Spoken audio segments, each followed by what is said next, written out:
At 3 p.m. on the 26th of May 1900, the Old Sandbach Volunteer Band and the Wheelock Temperance Society Band were playing in a procession from Elworth to Sandbach to celebrate the relief of Mafeking. That evening, everyone gathered on Sandbach Common before it was decided that the bands would lead the return parade back to Elworth. At that point, however, a local public house offered free drinks to band members, an offer that ended up having significant consequences. Some of the temperance members felt that by accepting the offer it was seen as being against their beliefs, and so they decided to take their instruments back to Wheelock and failed to march back to Elworth. For different reasons, the members of the Sandbach Volunteer Band also decided not to march to Elworth.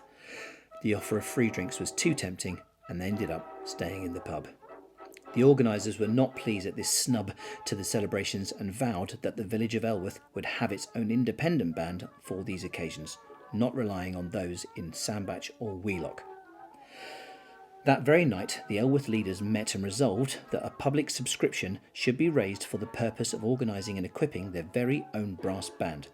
By September 1900, £30 had been raised to purchase instruments from the nearby Knutsford Band, which had recently folded, and they arrived the following week at Sandbach Station.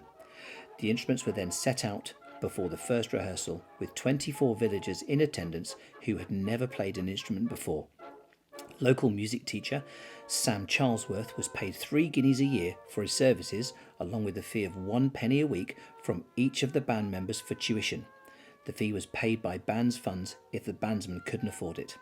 The first band room was above a stables in Marsh Green Road, and the band was taught to play Abide With Me, which became appropriate when, on the 22nd of January 1901, Queen Victoria died.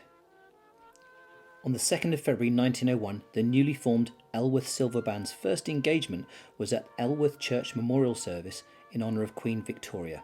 Later that month, the band performed again, this time a torchlight procession displaying their new uniforms and straw hats, leading the procession through Elworth, Elton and Moston to celebrate the new King Edward VII.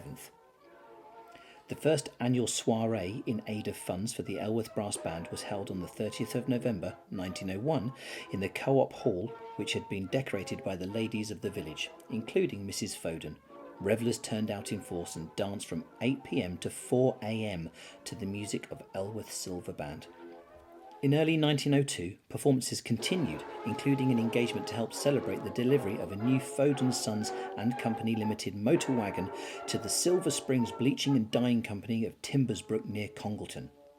Following a parade and a short performance, the band were treated to a sumptuous dinner at the Lion and Swan Hotel, paid for by Mr. E. Foden.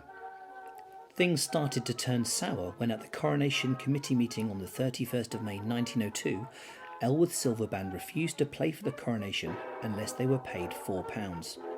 The Coronation Committee turned down their request, following it up by calling in all the instruments owned by the band in disgust at being asked to pay the band for such a national event. Members of the Coronation Committee wanted to dissolve the band or expel playing members who refused to play, such was their disgust at being asked to pay for the band, but that was ruled out by the meeting's chairman. It led to a headline in the Crewe Chronicle reading, "Elworth Coronation Plans, Mutiny of the Band." A decision was made to put the coronation performance out to tender for other bands to bid on, excluding Elworth Silver Band from tendering. A week later, it was announced in the Chronicle that there had been over 75 tenders received for services of a band. On the 21st of June 1902, it was announced that an extraordinary meeting of the residents of Elworth Village arising out of a dispute with Elworth Silver Band, a letter was received from the band tendering their resignation.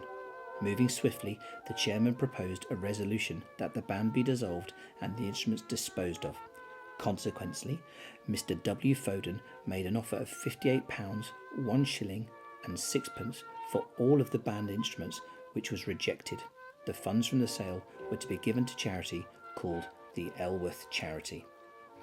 Elworth couldn't be without a band for the national event such as the coronation, and so after putting the job out for